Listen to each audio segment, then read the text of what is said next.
بسم اللہ الرحمن الرحیم نحمدہ ونصلی علی رسولہ الکریم اما بعد۔ معزز سامعین و ناظرین، آپ کے خدمت میں آج کے اس قسط میں ماہ محرم کے بدعات اور رسومات کو بیان کیا جائے گا، یعنی ایسی کون سی چیزیں ہیں جو اس ماہ محرم میں لوگ زیادہ تر کرتے ہیں اور زیادہ تر اس میں مبتلا ہے۔ یہ اس لیے بیان کیا جاتا ہے کہ سن کر ان تمام بدعات اور رسومات سے بچنے کی فکر کرے اور اللہ تبارک و تعالیٰ سے دعا کرے کہ اللہ تبارک و تعالیٰ ہمیں ان تمام بدعات اور رسومات سے دور رکھے اور اجتناب کی توفیق عطا فرمائے۔ تو معزز سامعین و ناظرین، اب تمام حضرات اس بات سے بخوبی واقف ہے کہ ماہ محرم ایک برکت اور بہت ساری برکت کا حامل مہینہ ہے، لیکن بعض لوگ اس کی برکات سے فائدہ حاصل کرنے کی بجائے بدعات اور رسومات میں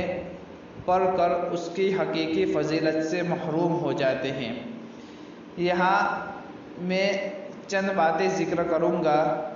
جو خاص کر اس ماہ محرم میں کی جاتی ہے، جو بدعات اور رسومات کے قبیل سے ہے،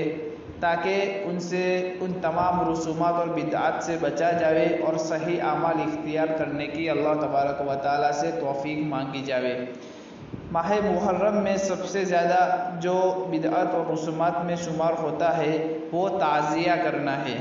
یعنی تعزیہ جو ہے وہ شریعت مطہرہ میں ناجائز عمل ہے،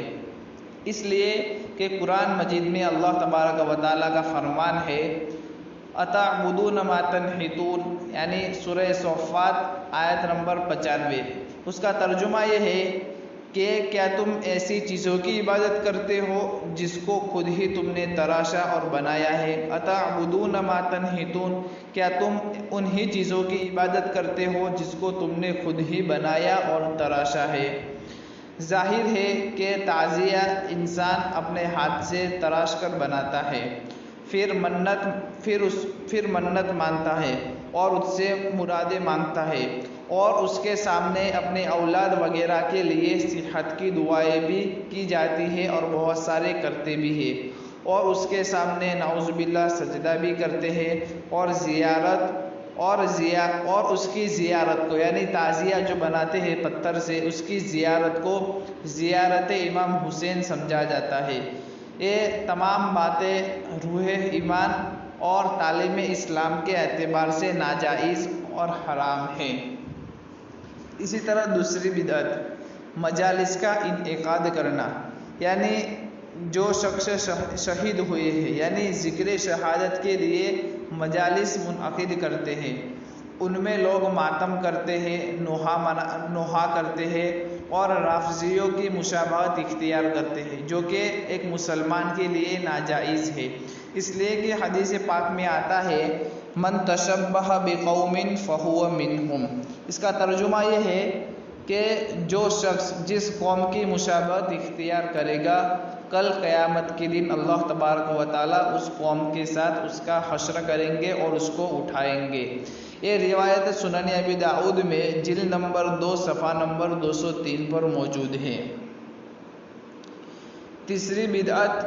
محرم کو غم کا مہینہ شمار کرتے ہیں، یعنی بعض لوگ اس مہینے کو رنج و الم کا اور تکلیف کا مہینہ شمار کرتے ہیں اور سمجھتے ہیں، اور اس میں شادی بیاہ اور اسی طرح خوشی کے کاموں سے پرہیز اور دور رہتے ہیں، یعنی مختلف قسم کے شوق مناتے ہیں، جیسا کہ عام طور پر کالا لباس پہننا،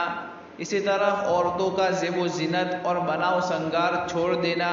نوحہ کرنا، ماتم کرنا وغیرہ۔ ان لوگوں کا یہ خیال غلط ہے، کیونکہ احادیث مبارکہ میں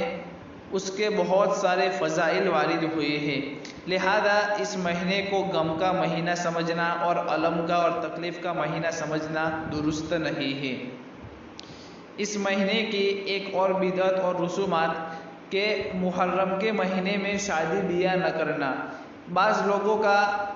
ایک خیال ہے اور بعض لوگوں میں یہ بات بہت مشہور ہو چکی ہے کہ محرم کے مہینے میں خصوصاً محرم کے شروع کے 10 دنوں میں شادی بیاہ اور خوشی کی تقریبات سب منعقد نہیں کرتے اور اس سے لوگ پرہیز رہتے ہیں، گویا وہ شادی بیاہ کرنا اور خوشی کی تقریبات وغیرہ منعقد کرنے کو حرام سمجھتے ہیں، اور اس مہینے میں خوشی کی تقریبات کرنے میں خیر و برکت نہیں ہوتی اور وہ کام منحوس ہو جاتا ہے، اس طرح یہ لوگ گمان کرتے ہیں، اور اس میں بعض پڑھے لکھے لوگ بھی مبتلا ہوتے ہیں۔ یہ سوچ بالکل غلط ہے، کیونکہ شریعت مطہرہ میں ایسی کوئی بات نہیں ہے۔ شریعت میں محرم یا کسی دوسرے مہینے میں نکاح سے منع کرنا یہ کسی جگہ موجود نہیں ہے،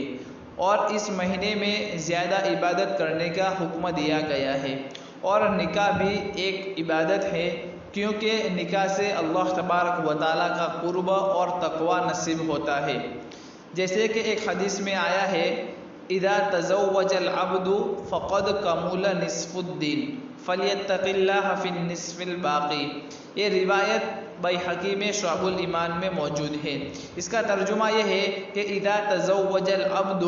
جب بندہ شادی کرتا ہے، فقد کمل نصف الدین، تو وہ آدھا دن اس کا آدھا دن مکمل ہو جاتا ہے، فلیتق اللہ فی النصف الباقی، تو اس کو چاہیے کہ باقی آدھے دن کے معاملے میں اللہ تبارک و تعالیٰ سے ڈرے، لہذا اس ماہ میں نکاح کرنا ممنوع نہیں ہے۔ معزز سامعین و ناظرین، انشاءاللہ اگلی قسط میں اور 3 خرابی یعنی اور 3 بدعات کو بیان کیا جائے گا، اور وہ 3 بدعات یہ ہے کہ حضرت حسین رضی اللہ تعالیٰ عنہ کے نام پر سبیل ادا کرنا،